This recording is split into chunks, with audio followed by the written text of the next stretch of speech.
When you have an idea that falls into your mind and the financial cost of that idea is bothering you, is that idea number one to bless or to cause harm?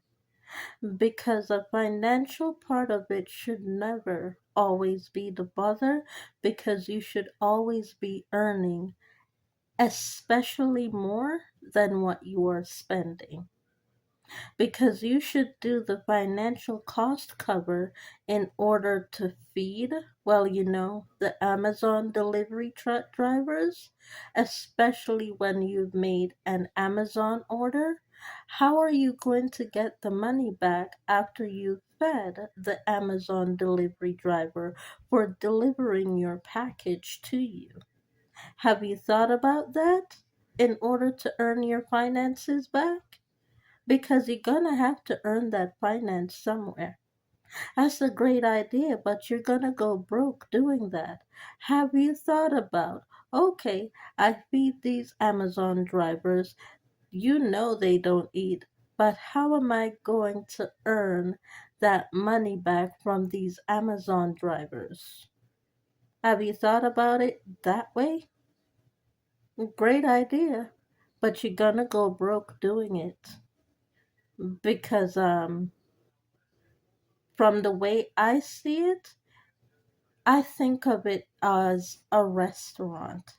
If I'm going to feed you, a restaurant charges you money to sit and eat, don't they? So you might as well charge the Amazon driver too.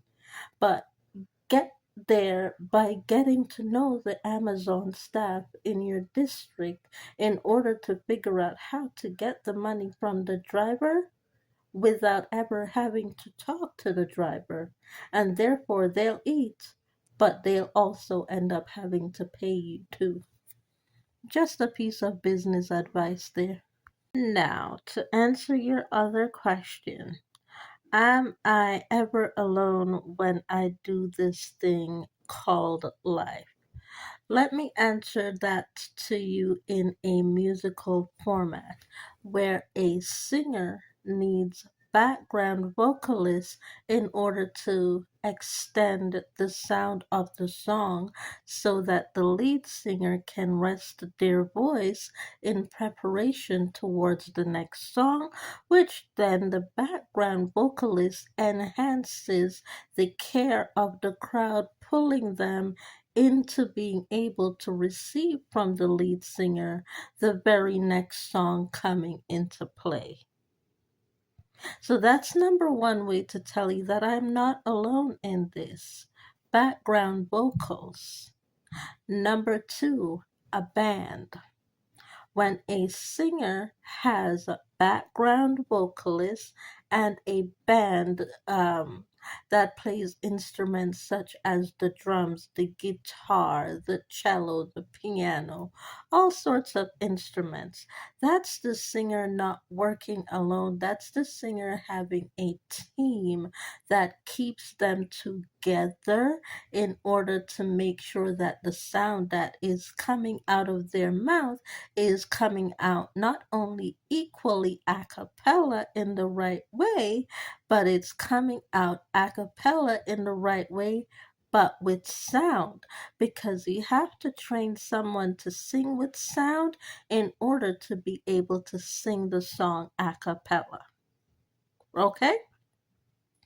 That's one of the best ways for music and singers to learn to sing a cappella is listening to the song with sound first in order to be able to know where to adjust their notes in the ways that you have seen me do many times. It's because I've listened to the song with sound first to be able to know how to gear my vocals.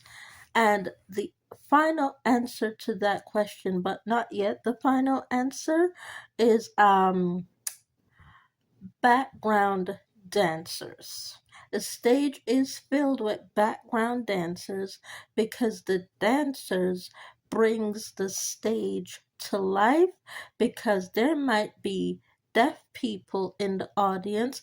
There might be people who read Braille and can't really hear the song, but the dancing and the physical movement helps to guide those who are deaf to be able to understand what the singer is saying in the end, because the dancers pull together the story for those who are deaf and can't hear, but they can read Braille in order to know whether or not the background dancers are actually dancing to the right beat and to the right tone of the song.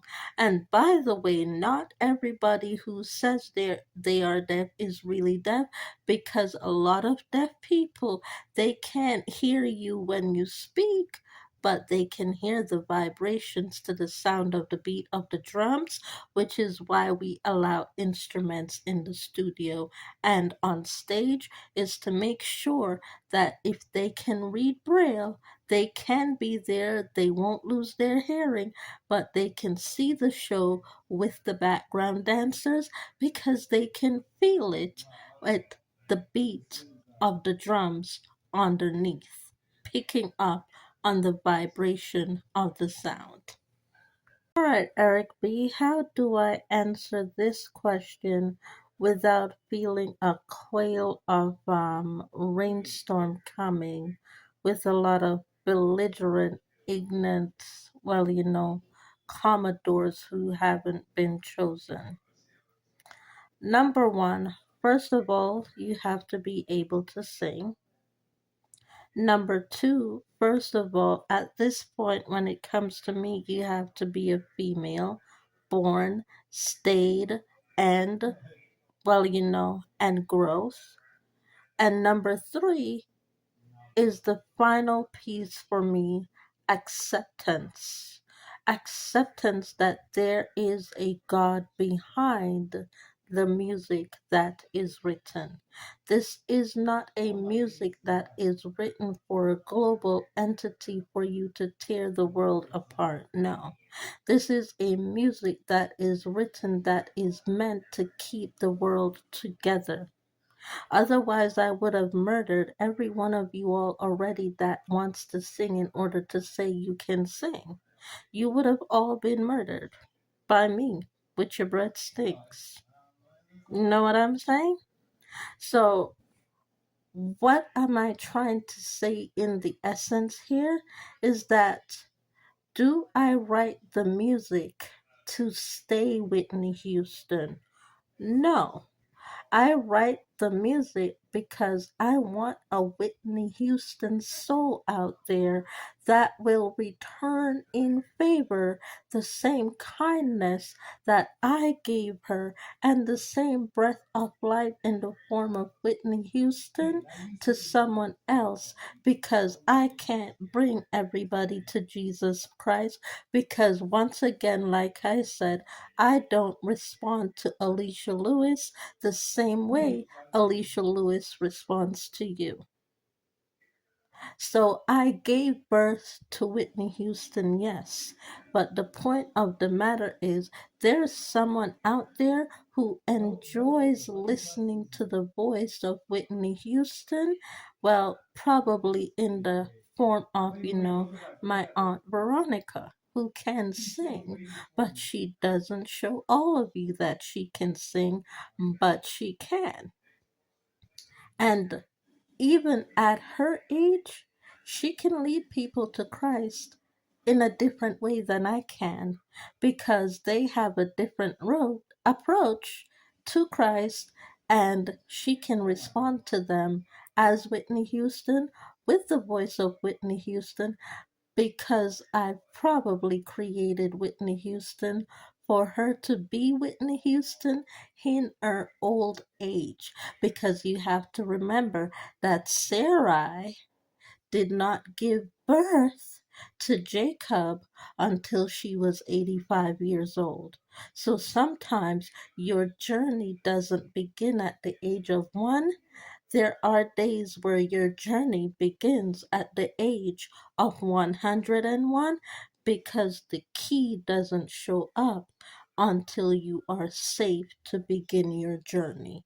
By the way, that is a Chinese phrase. If you didn't know, it is a Chinese journal and a Chinese thought that is in the Bible.